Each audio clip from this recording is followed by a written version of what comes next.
So I'll just stand up. I've been sitting down for the last few hours, either in a taxi or on a plane or on a bus, so it's nice to stand. Okay, I gave a very mysterious title, and perhaps a very confusing one to this talk, concerning transformation of the global order, followed by everything from Syria to propaganda. And at first glance, perhaps, these ones do not seem to fit together in the same presentation. So I will try to make them fit together, because they do have a natural fit, because they're all, in spite of being somewhat separate, they're also somewhat connected to each other. So what we see is quite a transformation, not only in global geopolitics, but global politics as well. And both of these are rather interconnected to each other, dependent on each other. And this transformation is creating a lot of competition and conflict, because on the one hand, you have the hegemon, the United States, and this global liberal order, which began, one can say, at the end of the Second World War, and increased its power even more at the end of the Cold War. So, and now what you see today, you don't see it so much within mass media, mainstream mass media content, but you can see it in a lot of different government and intelligence agency assessments. And that is that the prediction that it's coming to the end of the Western era of power, and something else is gradually taking its place. And so on the one hand, you're transforming from this unipolar world where the US was dominating completely, and now the US is still singly the most dominant player, but it's getting challenged by other players, Russia, China, other smaller powers, including some of its allies. And a lot of these ones are non-Western. And you can see after each different conflict, there is this assessment afterwards. Because what we have here is a distinction between what you call tangible power and intangible power. And to make this distinction clear to you, tangible power, when something is tangible, you can touch it, you can feel it, you can see it, sense it. So this is the physical manifestation of power. If you're talking about military power, for example, this is the number of soldiers you have, the type of equipment you have, these kinds of things to wage a physical war. When I refer to intangible power, this is those things you cannot touch, but they affect the effectiveness of that tangible power. And this is something like the belief in the political leadership, belief in the military leadership, the will to fight. And if that intangible power is low, then the tangible power, the effectiveness of it also sinks. And I'll give some illustrations of that soon. But to complicate things a little bit more, when the US rose after the end of the Second World War, after this Bretton Woods, this marked the beginning of a new liberal world order. Because before that, there was the Britannia, this British Empire. Bretton Woods marked the very final physical end, the tangible end to the British Empire, because the ability of the UK to maintain its colonies, to maintain its influence through power, physical power, was diminished. its economic power was diminished because the global financial system changed. But if you look at it, interestingly, the intangible power of the British Empire still hasn't quite gone away. So sometimes these have a lag. I mean, one can see, for example, British attitude towards Hong Kong is one example of this. Now, one thing which the United States, when it I would say, maybe controversially, that the US has always been an empire in its own right, even if it has claimed that it is not an empire, that it is fighting empires. And to back up my claim, if you look out throughout the entire history of the US, it has been steadily advancing, either purchasing territories or annexing territories.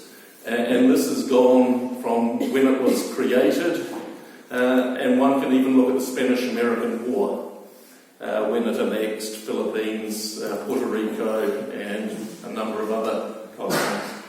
And then even after that, annexing German colonies in the Pacific after the First World War. But it claims, and this is the source of its intangible power, that it is against empires. So it positions itself somewhere uniquely. And this is meant to be a source of its attraction, especially if you look at the period after the Second World War with the decolonisation of French, British colonies, etc. Now, the US also supported the rise of this liberal democracy idea. And so it was supporting it financially and militarily. And if we look at the current system, it's in quite a lot of disarray. And especially one can see within this so-called populist versus mainstream politics. Now, I would argue quite strongly against the term populist because, in effect, this is a term which is intended to sort of negate the legitimacy of those who are opposing mainstream politics. I mean, if we call it by the Greek name, demagoguery, it's been around not just for the last 10 years, but since organised politics has been in play. And a couple of these things come out of this political competition which you see at the moment. One of them is that mainstream politics and mainstream media are acting together. You do not have a divide, this neat divide between the first, second, third estates of government and then the fourth estate, the media. There is no clear distinction like this. And one can see it increasingly in a number of the media debates, where they start criticising themselves. And they're also criticising the effects, because by siding with the liberal establishment, that's the legitimacy, that's the intangible power of the media, which is gradually sinking as a result. One can see this, how it plays out in trust of media. For example, a couple of years ago there was how do you trust media? And they asked different countries across the EU. Sweden was still a bit, what I call naive, insofar that around 60% at that stage said they trusted media. And that's quite high compared to, for example, Italy, which was about 22-23% trust in media. So this is something which is falling. And this is also connected to that final little provocative part of my title. That is the use of propaganda in international relations. Because this is an essential part. mainstream politics is under threat from two sources. It's from internal sources, those that are challenging from within the country, who are not mainstream politics, and those who are challenging the global order, which is something else. And you can see how this plays out in media content. For example, if we just look at coverage of violence and protests in different countries as an example of this, if I would have to look very hard, and basically it's not covered anywhere, the yellow vest protests in France. That's something I'd have to look very hard to find. Why is that? This is coming back. They're challenging the political system from within. And they've got a legitimate cause for challenging it. And then, on the other hand, what can I find? Protests in Hong Kong. Everywhere. Blanket coverage. All kinds of things. And they will tell that it's all about... And then they put it in these propagandistic terms. And this is where the propaganda comes in. There's nothing in the middle. It's either one extreme or the other extreme. Because this leaves no middle ground for people. People can't say, well, I take a middle position. Because if you take a middle position, you get slammed by both sides. And so this is an attempt to try and shut that down. And so they all say this is about democracy versus oppression, that they want to be free, and etc., etc. So it's put in these very diametrically opposed realities. And interestingly enough, one can sort of scratch some of the inconsistencies in this. Because if you start one just needs to look. Why are the protesters waving American flags and singing the American national anthem if they really want to be free as Chinese? It doesn't make sense. A second point would be looking at the history of Hong Kong, which the British say that they're protecting democracy. But how did the British get Hong Kong? This was during the Opium Wars, when they were forcing opium on the Chinese rather than paying for tea. So if you know a bit of history, these things start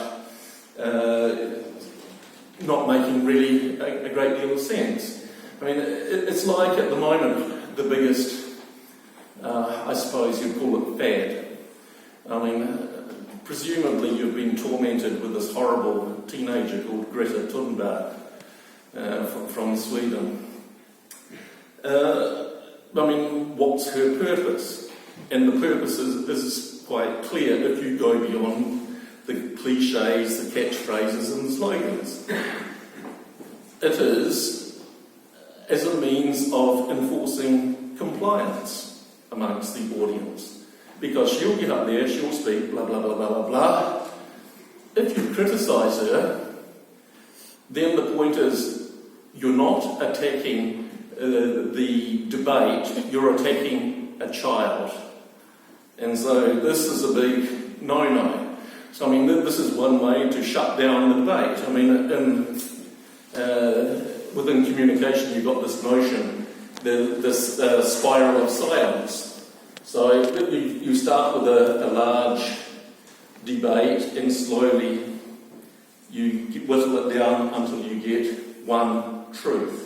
So to speak. And this is what this is all about. But once again, there are a lot of inconsistencies and there are, increasing resistance to this Greta Thunberg scenario. And a number of people are calling it a kind of cult-like phenomenon. And one can see that it's quite effective in shutting people down, because if you discuss with people, oh no, I'm not going to criticise her, because if I criticise her on social media, then all these other people will attack me. So, that's just one particular debate, and this is on the idea of climate change. So, looking at how these work out, you've also got this, what I would more likely characterise as being a moral panic.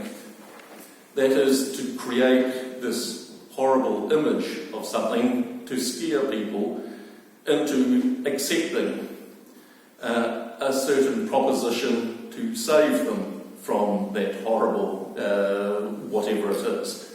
And a moral panic in this case, one can see exactly what's been happening, and this is touching both international level as well as national level.